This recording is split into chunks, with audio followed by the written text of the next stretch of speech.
The UK has been on its slow roller coaster since voting to leave the European Union more than 2 years ago. But the long process seems to be entering its final stage. The EU has adopted backup plans in case Britain leaves without a deal. The move aims to protect air transportation and financial markets. The bloc promised that British citizens living in Europe will keep their residency rights if the UK reciprocates. Meanwhile, the British government is also preparing for a no-deal Brexit, despite major business groups warning that a no-deal divorce would mean disastrous result for the British economy. Earlier, Prime Minister Theresa May struck a deal with the EU, but the Parliament opposed it. May is now still trying to get the EU concessions to win support. We will set out what is achieved in our EU discussions when we return in the new year, when we have had those discussions, when we bring those assurances back. British politicians will return in the new year and start the whole thing all over again. Nearer than March deadlines, a deal, no deal, a referendum, an election, a delay, a cancellation, these are all possibilities as the clock ticks down to Brexit. Earlier, on the sideline of the Understanding China International Conference, I sat down with Lord Neil Davidson, the former Advocate General for Scotland, to get his insights about Brexit.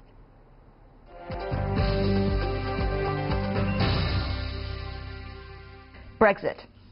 And that is a reality that the UK has to face. Right now, people say it is coming into the stage of parliamentary politics. Yeah. How is that likely to be debated and worked out, if ever? Well, I think your point, if ever, is the real question. This is a result of one political miscalculation heaped on another political miscalculation. And we're in a position that can only be described as a mess. There isn't any clear way through in the Parliament. There are a number of possibilities that are being ventilated, but the clock is ticking. We're meant to be out of the EU on the 29th of March next year, and nobody knows where we're going. But you're not coming from the ruling party, so you can say all of these things. But true. The question is, what's next? Isn't it March is not that far away from all of us? Well, you're quite right that I'm not in the ruling party. That's the party that has made all these political miscalculations. But the Labour Party has to find its own way through all this.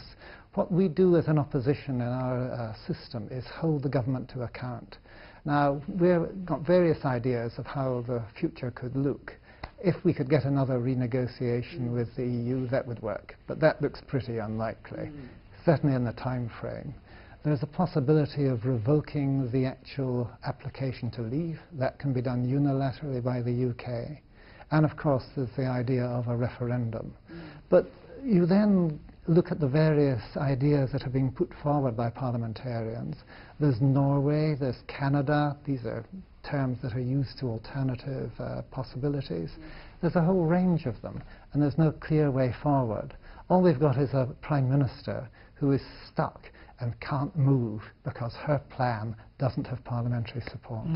Lately, she did have a vote about her existence, and it seems that she passed that test narrowly. Will that be able to, in a way, embolden her furthermore about what the steps that she wants to take? I don't think it can embolden her. Her reaction, the only way she managed to get through that vote was by promising not to stand again as Prime Minister. So she's now a lame duck Prime Minister. That's not a great victory. And about a third of her party were not prepared to support her. This is certainly very bad for her. We, however, need a Prime Minister to guide us through this difficult area. The Conservative Party haven't produced an alternative Prime Minister, so it looks like a general election might be the best way to solve this. If you talk about general election, what might be the time frame of this? But of course, the ruling party has to agree to this. There's another fight before all of these fights. There is actually a statutory mechanism. If there is a no confidence vote that goes against the government, they then faced with pretty much a certainty of having to have a general election. And that would be one way forward. But the time frame, you're quite right, this is really squeezed. So I think that's why we have to either revoke the Article 50 application to leave the EU, or we have to find some way to push it back. UK is also doing, in a way, a favor to the rest of the world with the mini deglobalization example of where and what is likely to be the case, you know, which is enormous amount of chaos. Yeah, I don't think anybody thinks that we're trying to do a deglobalization as an example to the rest of the world, or even for our own benefit. It may be the result of it, but the people who are the hardest people for leaving the EU, they want us to be a global Britain. That's their phrase. Global Britain, we will, instead of merely trading with the EU, we will trade with everybody.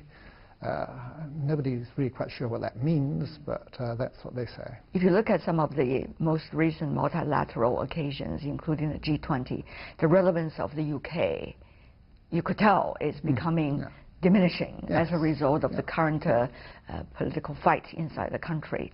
But Lord Neil, you have an economy that has to be responsible for the population and the constituencies, and therefore, how can we see the UK way of dealing with the current issue, at least when it comes to economic and trade and supporting the social system, at least for now? Well, what you identify there are the things that any government should be doing. And those are the priorities of any sensible, proper government. And that's just not what's happening. Now, I can keep telling you that this is a dysfunctional government, and you may actually believe me in this. But we have to get from where we are to some sensible place. And because this has all been caused by a referendum, another political miscalculation, we have to, I think, in all rational logic, eventually come to the idea of another referendum. But while the UK is struggling with its own issue, you see the rest of the world also struggling with some common issues. For example, the future of globalization, for example, the future of multilateralism, for example, the current administration inside the United States, how the rest of the world should deal with it. After all, it's the biggest economy in the world, most influential player on the international stage. So, Lord Neil, when the UK is struggling with this identity, how does it see its relation, for example, with Washington? How does it see its relationship with other multilateral platforms besides the EU? The way in which the UK has had a close relationship with the US historically is under tremendous strain. Obama seemed to ignore the UK, and that made a lot of people in the UK think about what is our relationship really going to be with the US. And then, of course, along comes Trump. And that causes a whole lot of other people to ask questions. What is this relationship we have? Now, it gets pulled two ways. There's one set thinks that we have to be very friendly with the Americans and go along with them in order that we can get a free trade agreement with them. And other people who say, well, the Americans have not really shown any particular protection of the UK interests. We've identified areas of problems. There's the steel tariffs. There's an entirely different approach to the Iran nuclear issue. There's the question of climate change. The US has unilaterally acted without any regard or without any consultation with the UK. This changes the whole relationship. But it gets worse than that. When we're looking to have a free trade agreement with China, for example, we also have the Royal Navy sending a frigate into the South China Sea. This is not in any shape or form in the UK's interest. One can see it is in some way trying to support a US approach to the South China Sea.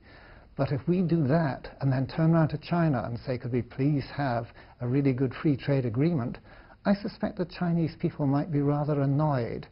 Pointless provocation is not the way that we want to carry forward.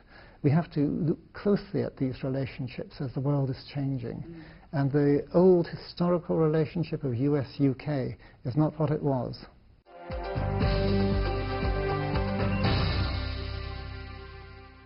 Some Brexit proponents believe that the divorce bill with the EU will enhance bilateral ties across the world for the UK, amounting to a so-called global Britain. But in reality, Brexit has created uncertainty, many argue, between the UK and other countries like China and the US. Lord Neil Davidson helps us uncover opportunities in China-UK ties despite of the current difficulties. Take a listen.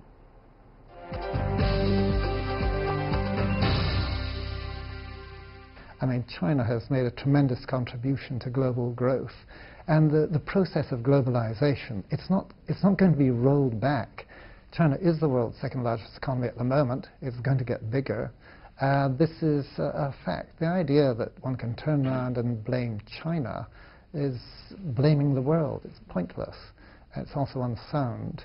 And also, although there may be a temptation for certain political groups to do that, all that does is create reaction, aggression, disappointment and difficulty. That's not what we want.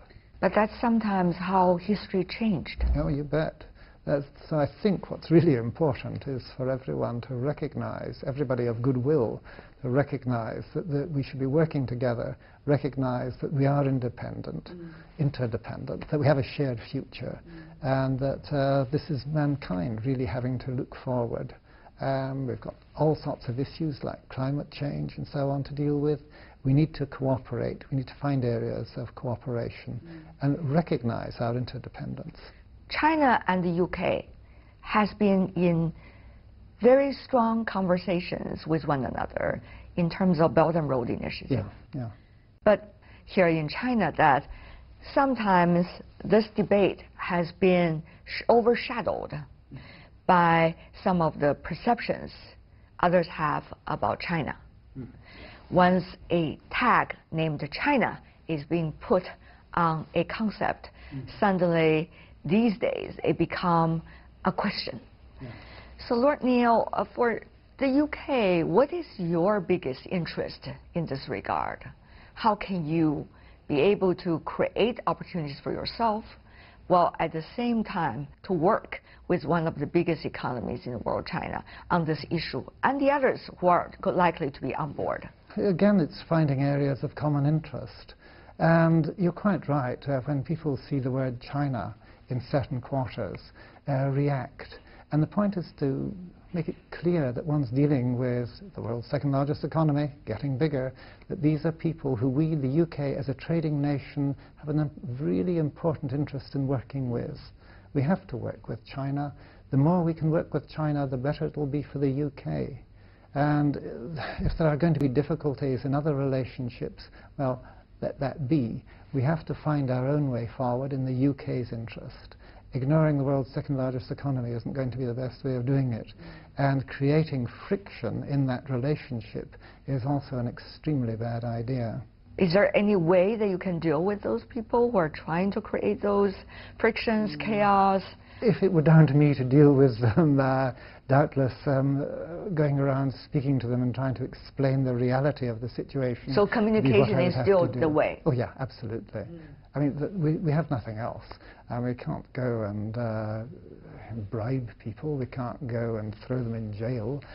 We have to carry out rational discussion.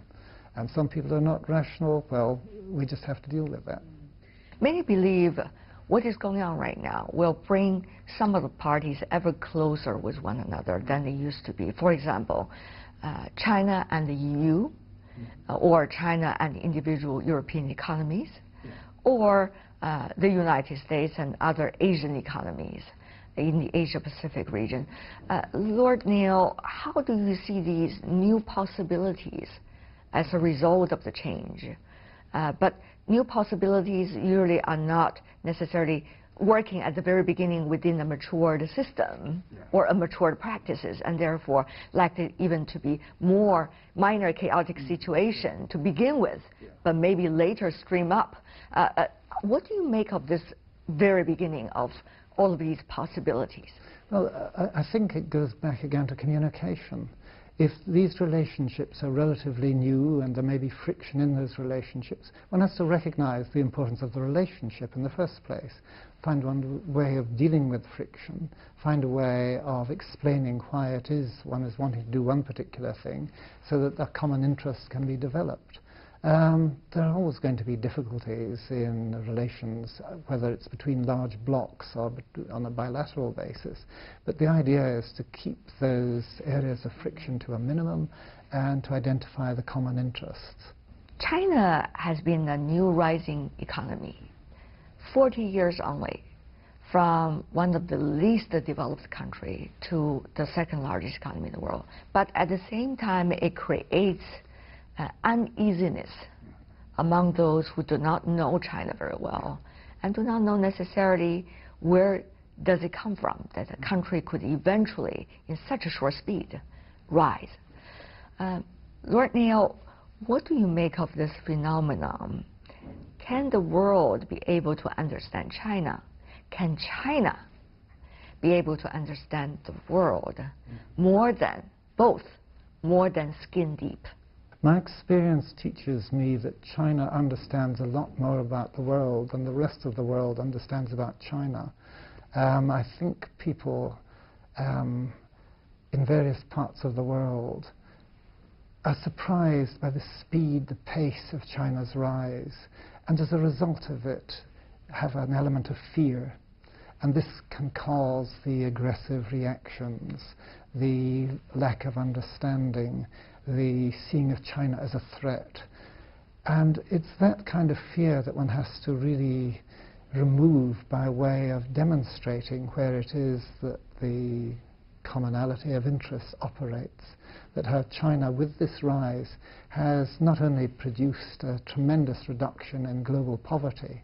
The 700 million people in China lifted out of poverty is an amazing way forward. For people to realize that this is what China is doing, that China's history is not one of expansion, it's not one of aggression, it's one of a country that is simply recovering its position in history, that this is what is happening. This is not an attempt to take over the world or anything like that. The theories that are developed within China in relation to governance probably would be better explained to the rest of the world, and the rest of the world has to listen to them as well, to appreciate that China does not have aggressive intentions to disrupt the United States, to break down Europe. No, I mean, these are fantasies, but they can be real where they produce fear. They can have a real result. The fantasies are not real, but the result can be real. And that's why you get this bluster, this attack on China in certain quarters from time to time.